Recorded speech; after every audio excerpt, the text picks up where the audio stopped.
People like sincerity. So once you can fake that, you've got it made. Isn't that funny?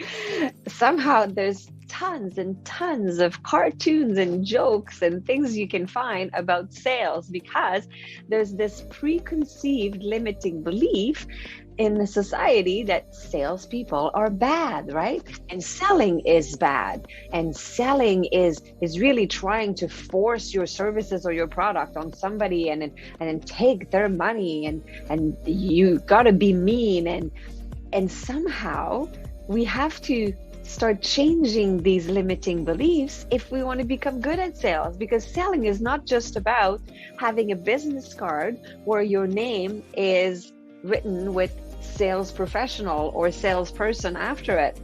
If you have people in your life, you are selling. If you want to choose that movie over another, if you want to connect better with your teenagers, you need to be a good salesperson, right? If you want to get along with people, Mary, meet Jane. You two have lots in common.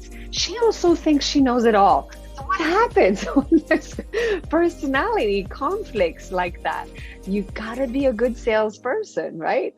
And if you have become an entrepreneur following the events of the past 2 years, or if you've always been an entrepreneur, it's one thing to be good at what you do, but you also need to be good at selling your services, because it's a good thing if you are a fitness professional, for example, and you know all the muscles in the body, you know how to exercise, and then you know how to create a program for your clients. But if you're not good at selling, you're not going to have any clients. So we need to understand that if you are not making any efforts in selling, that's the percentage of people that will do business with you, right? If you are in a leadership position, you are selling as well, right? And what selling teaches us is how to learn to listen a lot more than we talk. I knew that listening was crucial in order to become a leader, but I didn't know that I was the one who had to do the listening. Those are fun, right? Now, there are three main things that are keeping us, other than all these limiting beliefs, the three main things that are keeping us from being good at sales. First is our confidence. Second is limiting beliefs about money and limiting beliefs about sales. So let's talk a bit about confidence. 85% of people have a lack of self-confidence in at least one area of their life. And they feel defeated, they feel that they can't do it. And usually it's because when you try something for the first time, you're definitely not good at it yet. It's absolutely normal. But what we do is we get this impostor syndrome. And as we are asking for money for our services, we believe that we are not worthy and we're not good enough to accept this money. We feel like an imposter. There's all these, I am this, or I am not good enough. I am shy.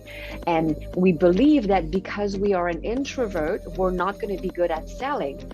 But let's understand that our personality is not set in stone. We are the only person that we decide we want to be. There's nobody that ever said that you are not able to sell your services or you're not able to get along with other people if you are shy. And if shy doesn't suit you, you don't have to stay shy. You can change that, right? Let's understand this. Limiting beliefs about money are really in the way of becoming good at selling, because very often we're not willing to ask for money because we have all kinds of ingrained limiting beliefs in our brain, like when you make more money, you spend more money, so you always live paycheck to paycheck, or you have to work hard for your money, or money doesn't grow on trees. So there's a lot of limiting beliefs that are keeping us from making money, and we know that when you're making a sale, you would definitely be making money, but because of those limiting beliefs that are holding us back, then we might not program ourselves to be successful when it comes to sales. Now let's actually talk about the limiting beliefs about sales. A lot of people think that selling looks like this, that you go ask somebody for a contract, or you ask them to hire you for something, or to offer them your product, and that you ask and they buy, and they think that that's it. But it's not how it works. Understanding that selling is a process, and selling is about having a solution for someone's problem. So somebody is missing something and you have the missing piece. So you don't want to come about selling thinking that you have to sell them something. You have to solve them something. Selling is all about solving other people's problems. So how is your product or your services solving somebody else's problem? And this is what you want to approach your sale with, right? Now, it's very serving to go that route. Thinking that salespeople are bad is very different than thinking that salespeople are serving. When you enter a store, and remember back in the days where we used to go shopping a lot? So when you enter a store, if a salesperson comes towards you and asks you, "Can I help you?" How did you react? How do you react still if you are still placed in that situation? Are you saying, "Oh, get away from me. I'm good. I'm fine. Don't even try to talk to me"? If that's the case, you may have a limiting belief that salespeople are bad. When I go into a store and somebody walks to me with a smile and says, "Can I help you with something?" I say, "Hey, I'm looking for a pair of black pants. Show me where they are. And do you have any on special in the back? You know your store better than I do. Help me out." Sometimes it's okay. You just want to browse. It's fine. Sometimes you are looking for something, and understanding that salespeople are serving starts with changing that limiting belief.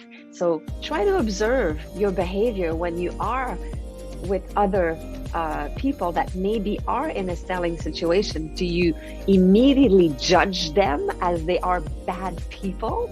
Or do you understand that they're there to serve you, right? So in Think Yourself a Sales Pro, I do teach a lot of this. So Maureen Hagan and I have created this amazing course. If you're interested, you can look it up. Now, I have great news, because if you would like a full one-day course, I have such a great event to invite you at. So I will be the keynote speaker at the Wise Sales Network convention. So it's called the New Sales Era. You're going to learn, implement, and innovate. It's put together by Joyce Johnson, and she is the author of No Back Doors for Me, along with many other sales books.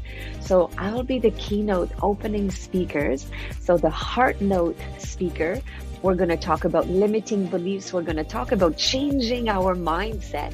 And then there's tons of other professionals that will be guiding you into a full day of learning, implementing, and innovating. It's called the New Sales Era, because we are no longer selling the same way we were selling pre-pandemic. So I'm really looking forward to learning from all these professionals, and I can't wait to see you there. So you'll go to Wise Sales Network right here to register. I'll see you there.